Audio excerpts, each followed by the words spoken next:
సూర్యుడి సెలవని అలసిపోయేనా, కాలమే శిలవలే నిలిచిపోయేనా, మనిషి మనిషిని కలిపిన ఓ ఋషి,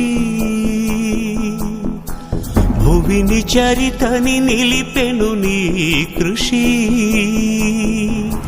మహాశయా విధి పగై తరివెనా, మహోష్ణమై రుధిరమే మరిగెనా, ఆగిపోయేనా త్యాగం కదా, ఆదమరిచేనా దైవం వృధా. సూర్యుడి సెలవని అలసిపోయేనా,